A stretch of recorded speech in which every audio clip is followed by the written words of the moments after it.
Hello, আমি স্নেহা আর এটা আমার রুদ্রনাথ যেতে সেকেন্ড পার্ট। সকাল 8টায় মৌলিক হারার থেকে আজকে আমরা রুদ্রনাথ মন্দিরে যাবার উদ্দেশ্যে রওনা দিই। মৌলিক হারার থেকে লুটি বগিয়ালের রাস্তা ছিল মাত্র 1.5 কিলোমিটার আর টাইম আমাদের লেগেছিল 30 মিনিট। লুটি বগিয়ালে গিয়ে আজকে আমরা আমাদের ব্রেকফাস্ট সারি, আলুর পরোটা, ম্যাগি, চা দিই। এরপর মন্দিরের উদ্দেশ্যে টানা রাস্তা আর পথে কোনো রকম খাবার বা জলের ব্যবস্থা কিন্তু ছিল না।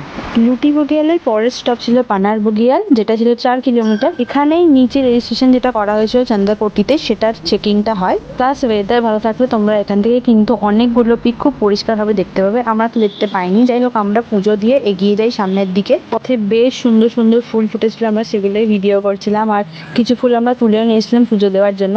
যাই হোক, এরপরে আমাদের পানার থেকে যেতে হতো পিত্রদার। পিত্রদার হচ্ছে সব থেকে হাইয়েস্ট পয়েন্ট রুদ্রনাথ থেকে, আর রাস্তা হচ্ছে প্রায় 3 কিলোমিটারের মতো। পৌঁছেই আমরা দেখতে পাই Nanda Devi, the second highest mountain in India. এছাড়াও চখাম্বা, নীলকণ্ঠা, ত্রিশূল, নন্দাকুন্টি এগুলো কিন্তু দেখা যায়।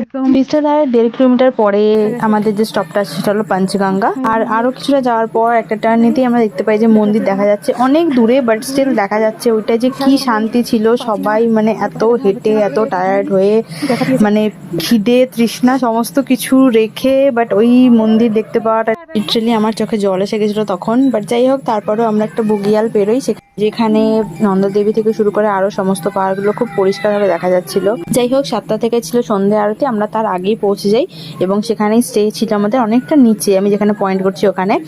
আর আমরা তারপর 7টার মধ্যে চলে যাই উপরে সন্ধ্যা আরতি দেখতে। প্রায় 500 মিটার উপরে উঠে আমরা ধীরে ধীরে এগিয়ে যাই। এই যে মন্দিরের গেট দেখা যাচ্ছে আর তার ওপাশেই ছিল মন্দির। এই মানে কি যে অসাধারণ একটা অনুভূতি। একটু বসে বসে ভাবছিলাম যে কিভাবে তো চলে এলাম, মানে বোঝানো খুব মুশকিল।